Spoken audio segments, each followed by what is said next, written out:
Louisiana beer reviews. Mike's Hard Blue Freeze. Well, we didn't have a hard freeze this past winter, but the winter before we did.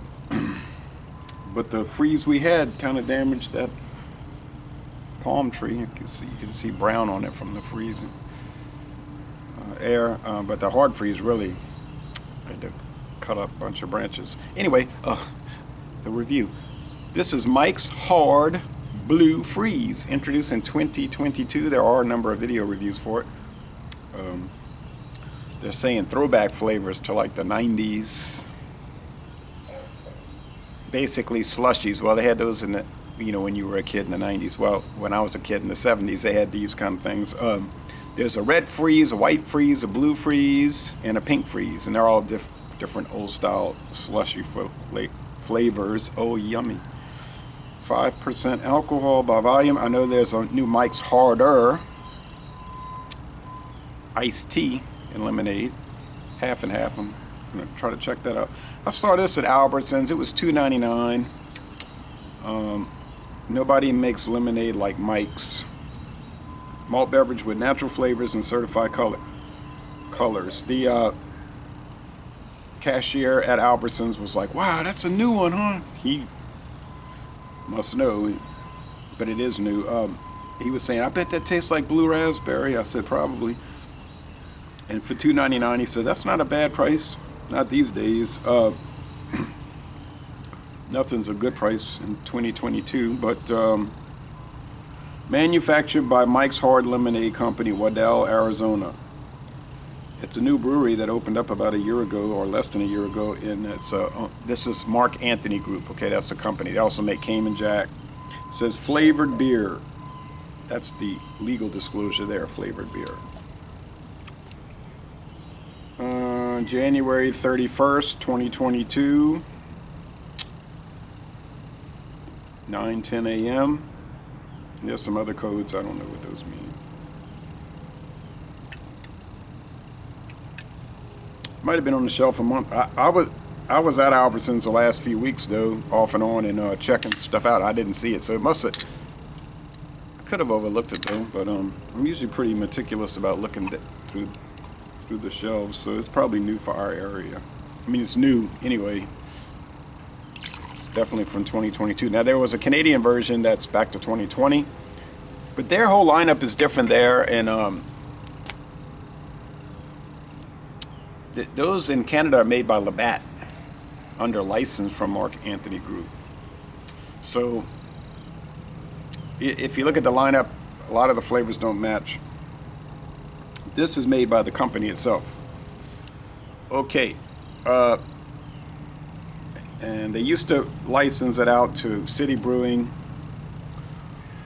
but that was till they got their new state-of-the-art brewery built.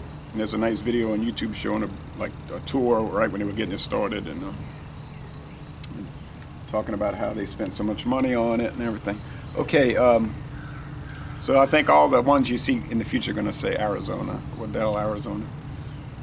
Blue, like a slushy.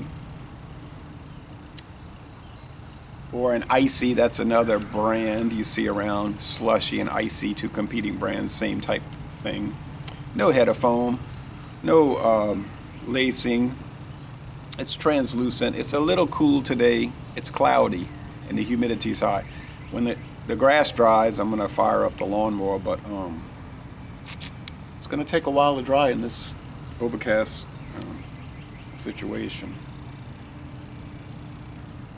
If you look at their website, they have some pretty good explanatory stuff on there, like how they try to make it gluten-free, but it's not gluten-free, it's gluten-reduced. Crafted to reduce gluten. And they got that designation from the U.S. government. They negotiated with them and they came up with it. And finally, the Tax and Trade Bureau said, yeah, you could put that on there, crafted to reduce gluten. You're not claiming it's gluten-free. They said they use malt, barley malt. They didn't say anything about corn syrup or rice, all right? They say barley malt. And they get it down. They brew it, like a beer. Of course, it's beer, 5%. But then they filter till it's neutral, like a grain spirit, which they do with grain, with blended whiskeys. or flavored whiskeys.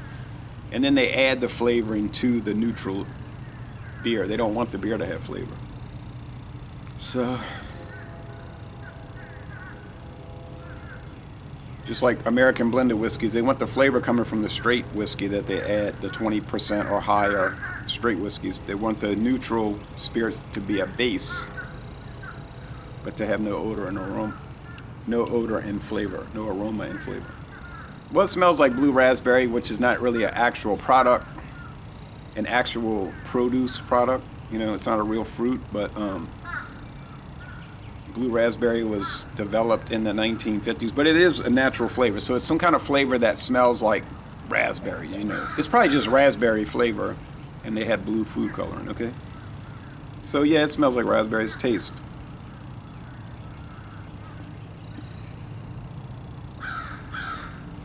Now some of these you get from like Four Loko, it'll say artificial flavoring. Most of them, not all, most. Plus they're too strong. 14% is ridiculously strong. I guess if you're sharing it with 4 people, it's okay. A 23.5 ounce can share it 4 ways. But to drink the whole can is outrageous. It's outrageous. Felt so sick one day when I drank that whole can of the Four Loko Black, which is trying to mimic the Mountain Dew Black Lime, which you can't find it. It exists. I've seen photos. I think I've seen the cans somewhere like once, twice. 5%, it's a little low. I find they hold together better. I've said this before with the 8 to 10%. 12 gets it's a little dodgy, as they say in the Commonwealth countries, a little dodgy, but they do make a 12% line. It's called MXD, Mixed. It's owned by Mark Anthony Group. But you drink the whole pint can, you start feeling mixed up. This is very tart. They're probably adding sodium citrate, which is not considered an ingredient by the U.S. government. It's considered an additive.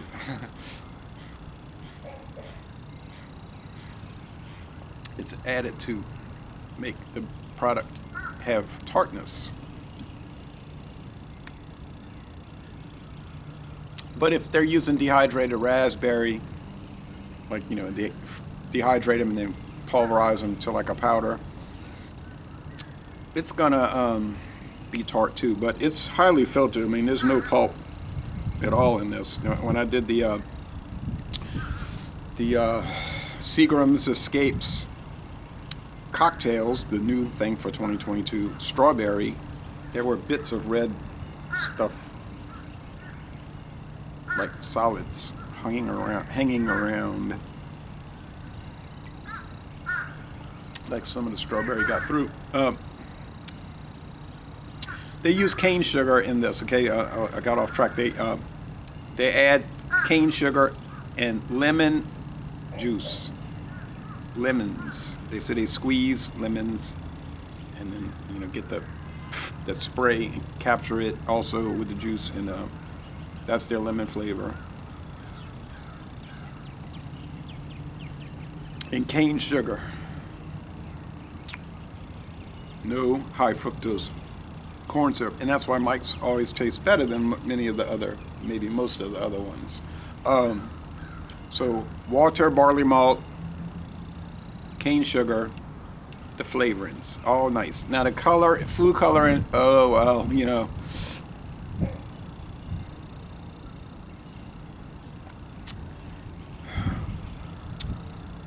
They say it isn't dangerous, and I guess it isn't.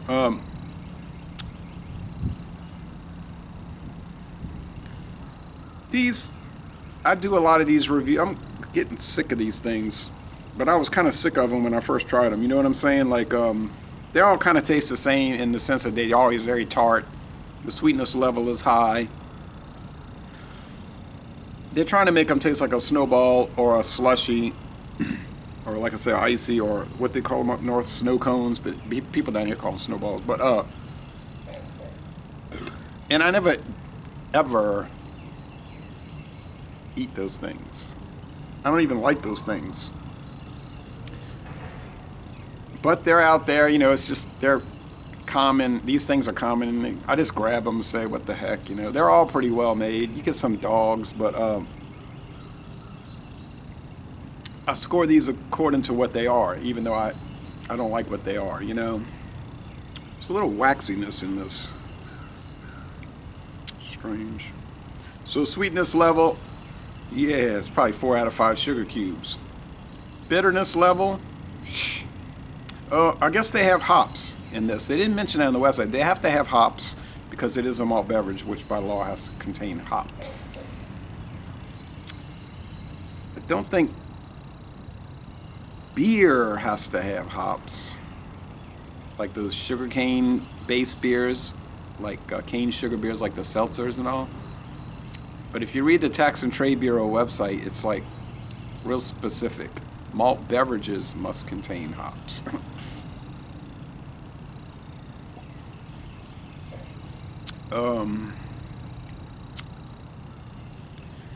But it doesn't really matter anyway, because even if they contain hops, it's not going to have any hop flavor. It's not going to have any bitterness. You're not going to perceive it. It may have it. You may look this up and say, oh, it's 20 IBUs, but you never notice it. This is balanced out by the high sweetness level. So you say they're using whole cone, wet hops. Yeah, probably like hop extract or hop pellets. Okay, but whatever. It's good if you want to drink this kind of thing. You know, people drink the Hawaiian punch.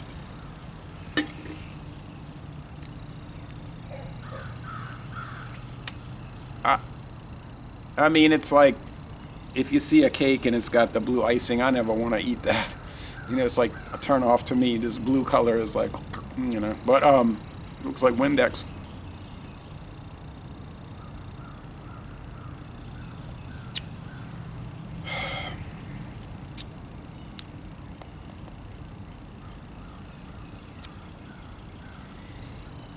So in my mind, it's yucky and I don't like it. But that can be said for every other one I've ever drank, which is always the case. Now the Cayman Jacks, they're better, you know, because they're more like a cocktail. I never drink cocktails, so I don't even know why I'm bringing that up. But I guess if I had to, I guess I would drink cocktails, you know, like a old fashioned more than I would drink eat a Snowball or that kind of thing. But so for what it is, it's fine. It's well done. They know what they're doing. I wouldn't say beer connoisseurs drink these kind of things. Common sewers. You know, beer connoisseurs don't, and we know that. You knew that before you watched the video. Mike's knows that. They don't care. People are buying it. They're loving it. Cayman Jacks. Now there's the new Cayman Jack margaritas that I saw at Albertsons. I didn't buy it. I can't buy everything. But if the price was good, I might buy it. But I feel rain. Now that's the last thing I need, because I got to get this yard done. Can't have the rain. Looks like just one cloud, but where there's one, there's more.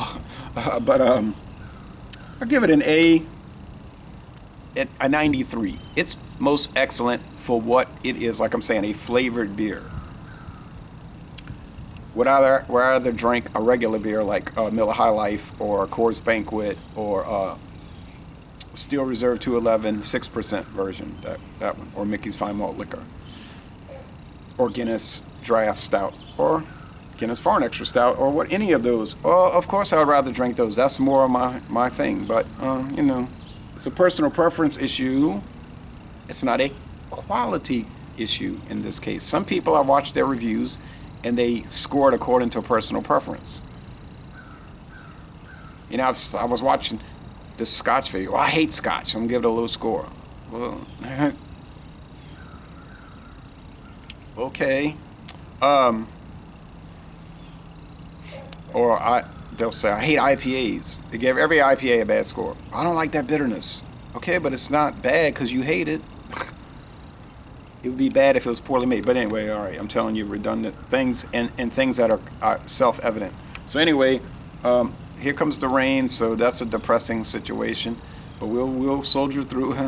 So, Laissez les bon temps relay in A, and I'm going to end this review by saying y'all go to Waddell, Arizona, and take a tour of the Mark Anthony Brewery, and I'd like to do that myself.